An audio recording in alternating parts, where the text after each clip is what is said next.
Commander Xerex stood on the bridge of the massive dreadnought Void Crusher, his 6 eyes gleaming with anticipation as he gazed at the blue-green marble suspended in the darkness ahead.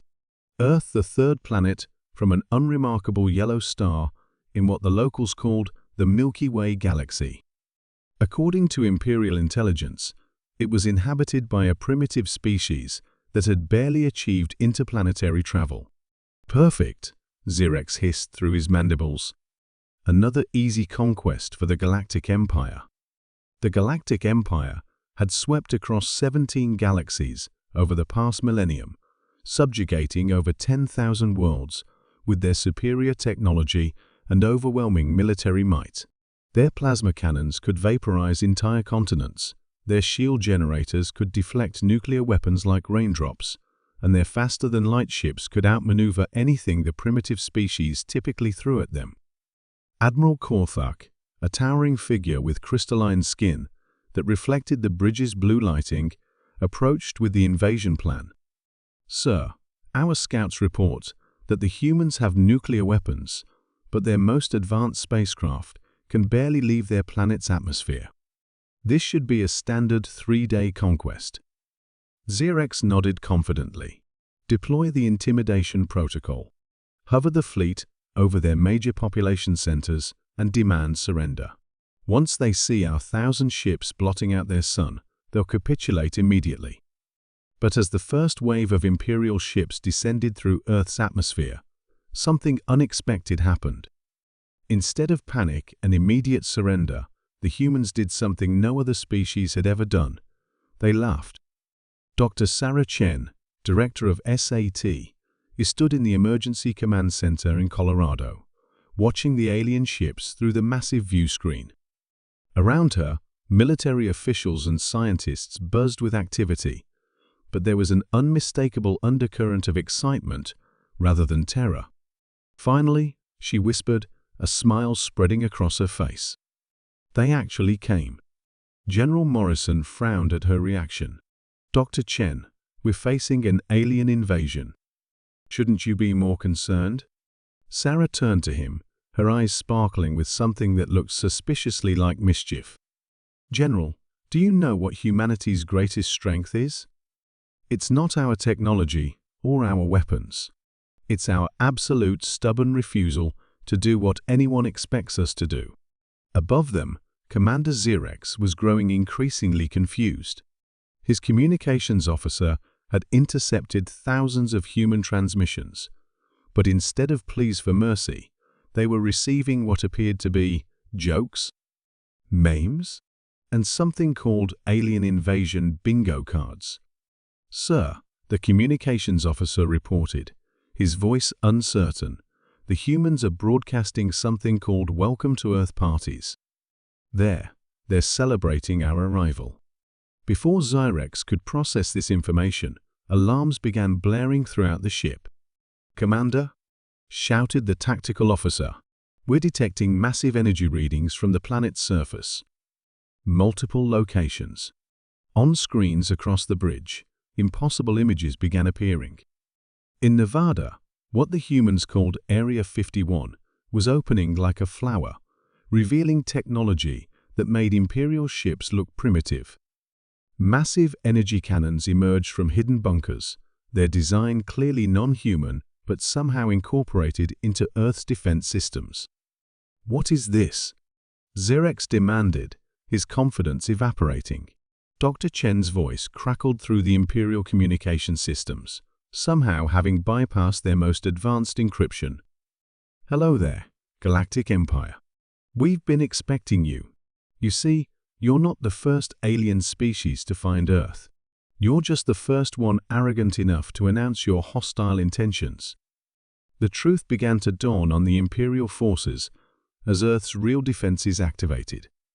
For centuries, Earth had been a way station for dozens of alien species, refugees, explorers, traders, and scientists who had found in humanity a species uniquely capable of adaptation and cooperation. The humans hadn't just welcomed these visitors, they had learned from them, traded with them, and in some cases, formed alliances with them. The technology emerging from Earth's hidden bases wasn't just human engineering. It was a synthesis of knowledge from across the galaxy, refined and improved by human ingenuity and stubbornness.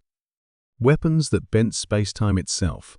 But the real shock came when Commander Xerex realized that some of the ships rising to meet his fleet bore the insignia of species the Empire had conquered decades ago. The Zephyrians, supposedly extinct. The crystalline ethereals, thought scattered to the cosmic winds. The shape-shifting morphs, believed to be myth. Impossible, Xerex breathed. We destroyed their homeworlds. You destroyed some rocks and buildings, came Dr. Chen's voice again. But the people, the real strength of any civilization, many of them found their way here. Earth doesn't just defend itself, Commander. Earth defends everyone who chooses to call it home. The battle that followed was unlike anything in the Galactic Empire's history. For the first time in a millennium, they found themselves outgunned, outmaneuvered, and completely outmatched. Human ships moved in patterns that defied physics, supported by Zephyrian energy beings who could inhabit their systems directly. Ethereal technology provided shields that grew stronger under attack, while morph infiltrators had already disabled half the Imperial fleet from within. But perhaps most devastating was the humans' psychological warfare.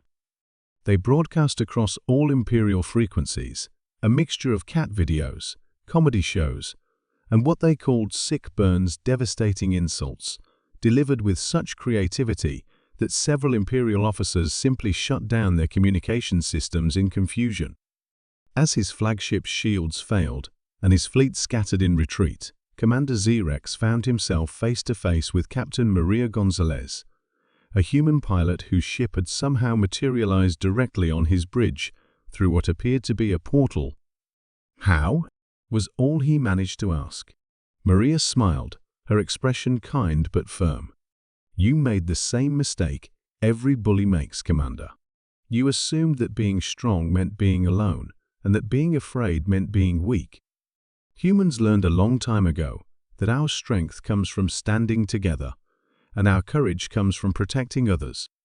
She gestured to the diverse crew behind her humans, Zephyrians, Ethereals, and species Xerex didn't even recognize.